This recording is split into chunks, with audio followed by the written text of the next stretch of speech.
I'm Mike. This is Jason. Hello. Welcome to Snake Envy.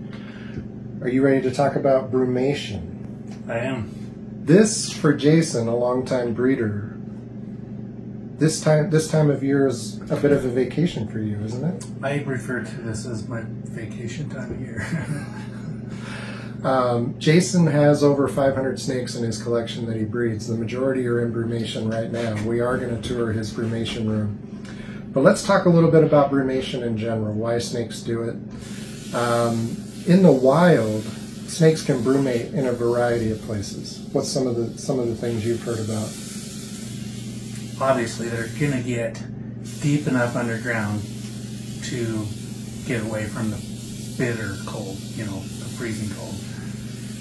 Rock crevices. They'll actually tunnel back into rock crevices. One of the interesting things in the wild is that brumation is not typically species specific. So you can actually find a snake den where you have multiple species brumating together. And in some cases, believe it or not, you'll have king snakes and other snake eaters, brumating right alongside the snakes they would normally consider a meal. And then come spring, snakes are engaging oftentimes in breeding behavior right away. There's a place in Western Canada that's believed to be the largest snake den in the world. And it's known primarily for garter snakes. The garter snakes, by the tens of thousands, all go to this same place to brumate. There are other species in there with them. But then come spring, I've watched videos where it's a breeding frenzy in the spring. You've got, 24 males for each female as they come out of brumation. So from a breeder's perspective and including in the wild, why do snakes brumate? What's the primary focus other than getting out of the cold, which would obviously be deadly for them? I'm going to tell you about why I do it, and it's going to translate to the wild is the same. Most colubrids, and that's what I work with primarily, males will burn their sperm count off as the summer goes on, as the days get warmer. Hibernation will reset that. It reinvigorates the sperm counts. And the females, too, it will force them into ovulation in spring. So that's a huge reason for me. That's probably true for the wild as well. Oh, I absolutely agree. I mean, obviously, they've got, as cold-blooded animals, they've got to get out of the cold, but it definitely serves a reproductive purpose. Now, you were telling me at one time that you've actually adjusted your brumation schedule and you've made some tweaks over the years in order to get even greater fertility. So tell us about that and how that translated to more eggs and more successful eggs. My place here, I had struggled with getting my room cold enough. But in doing so, I started hibernating 4 months.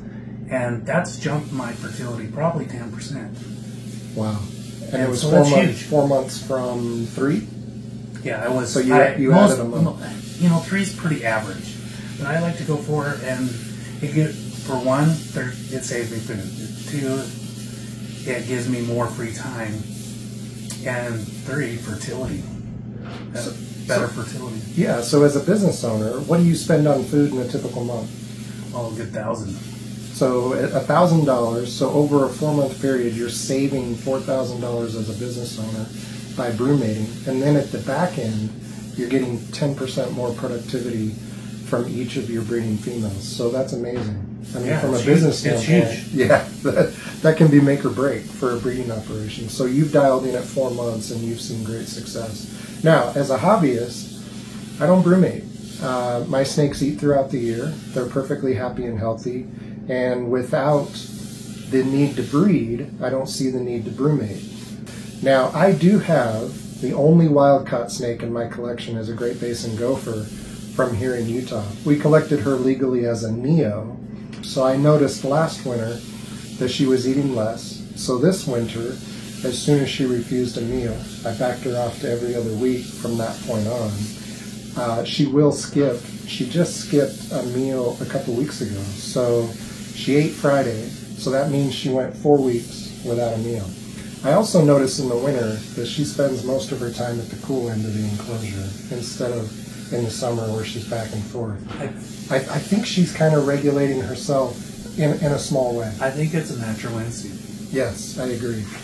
And snakes born in captivity, if they eat through that first winter, maybe you don't trigger that instinct. But with her, I think it was something she had become used to. Well, and I see it in captivity. I have some bull snakes right here, and they went off feed on the winter, and there's plenty warm enough in here. It is, yeah.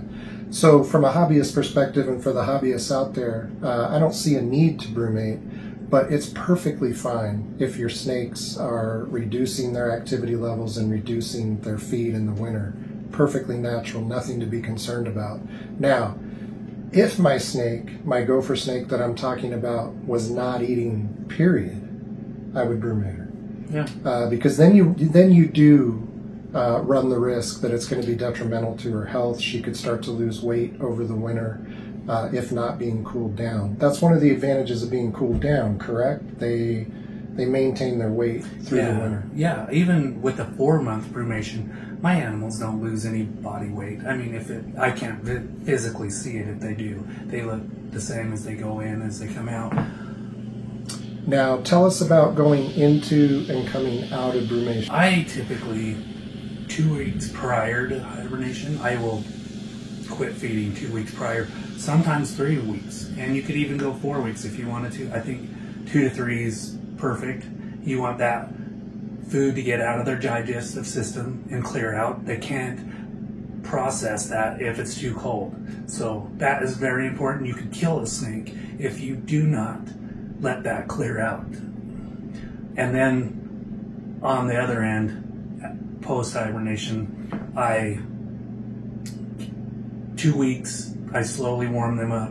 I don't try to feed them until about 2 weeks, typically. So there's basically 5 months without food right there. Yeah. I start around 60 degrees and then it'll gradually, and a lot of that's due to the climate here too. I don't have a lot of choice if the weather isn't cold enough outside. Another reason for maybe hibernating an animal, if you have picky feeders and they won't eat, you tried many different things, you can put those hatchlings in brumation, and even for a short time, you don't have to go 4 months, you can go a month. Right. And they usually come out firing after a few weeks. So yeah. It's another way to kind of trigger their base instincts and kind of trigger what they're anticipating in the wild. And I suspect that in some of the colder climates, hatchlings hatch, and sometimes they don't get very many meals before they go in. And there's probably some cases where they don't have a meal and then they go straight into brumation. Yeah. That's a great point, particularly for beginners. If it's your first snake, you've bought a Neo, it will not eat for you. You bought it in the fall, it will not eat for you. Brumating can be a way to avoid that stress and get you off on the right foot. Brumate that snake, and then like Jason says, come spring, it'll be fired up and it'll be ready to eat. It's been recharged. But you don't have to wait till spring. You could even go as short as a month or 2 months. So fantastic. Now, you said you start at 60 degrees and then work down. What brumation temperature are we going to experience inside the room? We're sitting at 51 degrees in there. 51. I have a degree variable on my thermostat. It was super cold here last week. That room got down to 47 degrees one morning. Everything's just perfectly fine. I don't recommend that long term. Maybe for some species like rubber boas, some mountain kings and a lot of milk snakes can tolerate those extremes. But I typically don't recommend 40s for brumation. That's just my opinion. Yeah, so you typically want to be in the lower 50s, and you've settled on 51. Is that temperature also something that you played with over time, or have you kind of been there from the beginning? Well, I've had problems getting it low enough before, like I said, and I've hibernated at 60 degrees for the whole time, and it does affect fertility. Some snakes like corns, some of these southern species, they don't need a strong brumation. I know a lot of them, 60 degrees is just fine. But why flirt with that as a breeder? Why not just, if you possibly can get it cold to 50-ish? Yeah. I think that's what you should shoot for. I think that's what you should shoot for, and that's what I shoot for. So the last thing before we go into the room, activity. What activity levels do you see in captivity? They're moving around, and I try to limit my activity in that room. It's dark. I keep it dark as possible. I make sure they have water. Every 2 weeks, with the cold temps, the water doesn't evaporate as quickly. Right. And so I go in there every 2 weeks and check on things and make sure they have water, because they will get up and move around and drink. And certain species will, like my mountain king snakes, they're crawling around sometimes. They're more active than the others. You can see them crawling around. Yeah. Even in the upper 40s, I've seen those milks and kings moving around. Primarily, I deal with pits, and I don't see a ton of activity, but I know they're moving. You can tell they're moving around and drinking. Pits being the gopher snakes, bull snakes, and pine snakes. That's one of the species that Jason has developed a reputation for over the years. So that's fantastic info. We're going to go into the brumation room now, get a behind-the-scenes look at what it looks like, and Jason's going to show off some of the animals that are in brumation. Maybe not some of the top secret stuff, but maybe he'll share with us a couple of breeding pairs, things like that he's looking forward to breeding this year. Be sure to like and subscribe. Our channel is fairly new. And please comment, ask questions. We really look forward to being able to do some episodes where we're just answering your questions. So if you have any brumation related questions, hit us up. Jason's obviously an expert, and we'd be happy to answer those for you. So please like and subscribe. Please comment. Thank you. Thank you.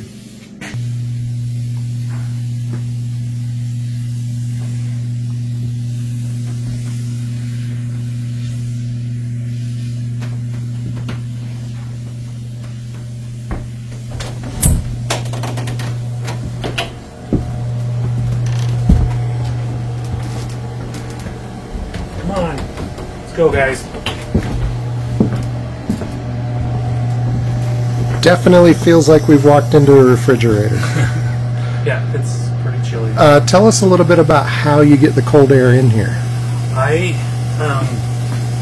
This room gets hot, so I first drilled some exhaust fan holes through the concrete 4-inch, but it wasn't getting cold enough, so I found some intake, and I put them on a thermostat, and they'll pull cold air from outside into this room. And so now I can get whatever, pretty much down to 30 degrees if I wanted to. But We'll highlight those intakes as we leave the room.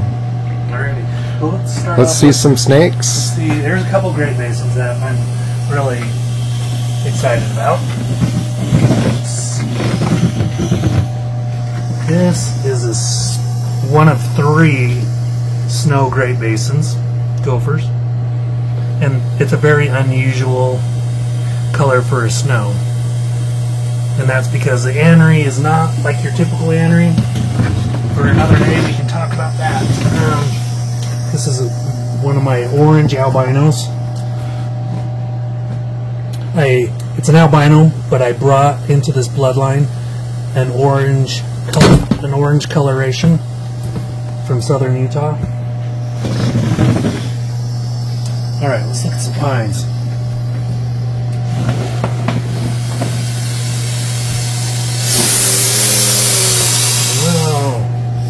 Okay. Look how slow these movements are.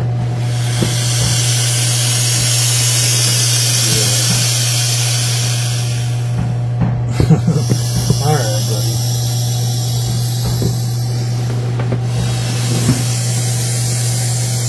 Some Depiigeni. These are the northern Mexican pines. I've got one of these and absolutely love their temperament. They're amazing. There's a couple different colors going on here. This guy looks kind of looks blue. Yeah, he's going in the shed. And there's a poop that I talked about that can happen. I love this snake. I love the pixelated saddles on the Janny. Yeah. It's beautiful. Let's check out some pine snakes. Here's a southern pine. This is a Gadsden locality, Florida pine.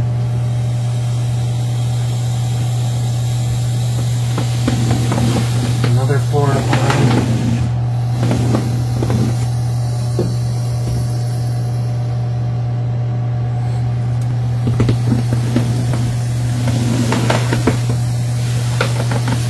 There's a San Diego striped dyer albino. It's a T-positive albino. Now we're back to gopher snakes. Let's look at a few bulls. There's a ghost. There's a little ornery. She was hissing her a minute ago.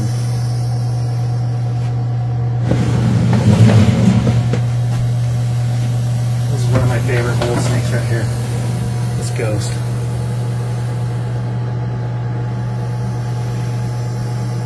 See, important to have high boxes in your. Not that they use them all the time, but if they want to. This is an albino patternless bull.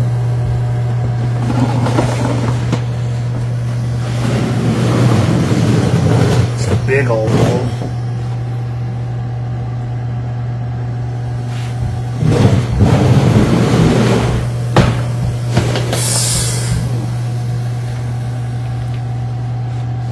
This is a ghost, but it's the Miami County Stillwater lineage. He looks like he's got some on. Looks like he might be needing a shed. Some Sonoran gopher snakes over here. Let's see.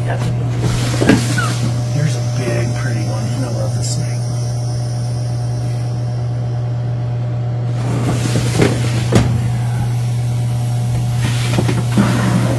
An albino meeker. Now meeker, we hear about the meeker line a lot. Tell us about that. This meeker, the meeker gene is the aberrancies. And everyone's unique. They like a snowflake. They all have very different patterning. Some are very minute, and some are very patterned. This is a rusty Sonoran, one of my favorite snakes in my collection. It looks like an albino, normal eyes.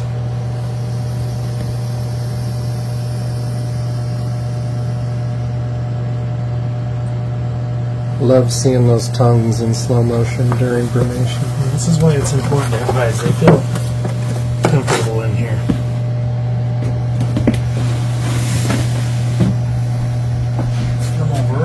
Look at this is an Eastern milk. The only one that I'm aware of. It's some type of anery. It looks like a ghost, but we're working on proving this out.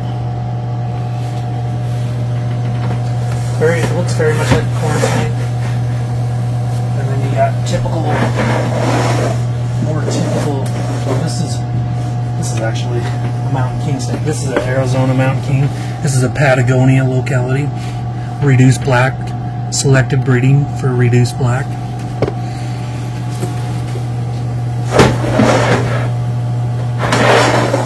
Red milk snake. And where is that particular one found in the wild? This starts, Kansas up to Illinois, down to Alabama. Not quite to the coast. Those are coastal milks. I know they changed the names recently. This is a cool snake right here. This is a little Mexican hog.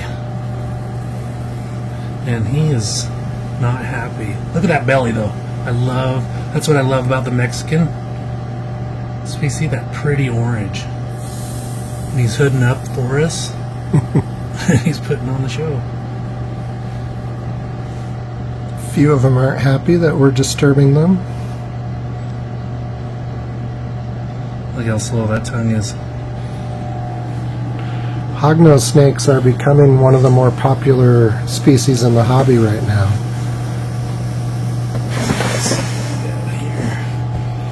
This is a white-sided Pacific gopher. Smallish. Gray Banded Kings. This is a river road locality. I love the gray banded kings. They're I like beautiful. how this guy's got the orange even in this gray, what's normally gray.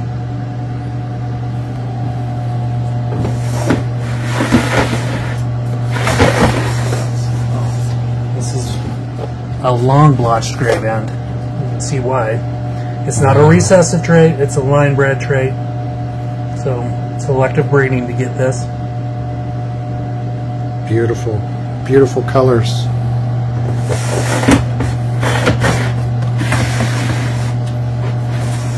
This is the Christmas Mountain locality.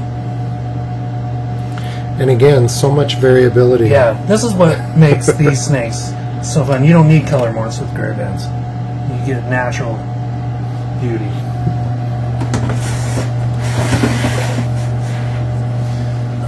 Let's see. Oh, here's a Therai.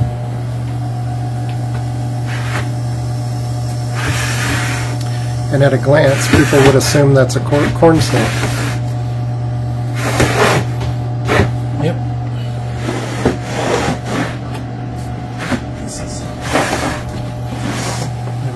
albino hog.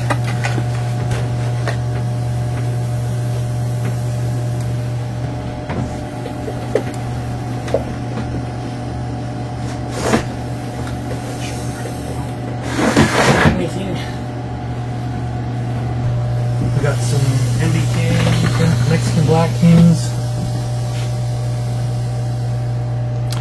Mexican This is black. not. This is not. This is a melanistic Cal King. Sorry, Oh, Cal King. but I do have Mexican Blacks right here. Mexican blacks have become very popular of late. They have really been climbing in value. This guy's ancient. This guy's really old. And it's funny that they're in the water. They're in the water. It's cold, you know? Cold. Yeah. Wow. Maybe he's.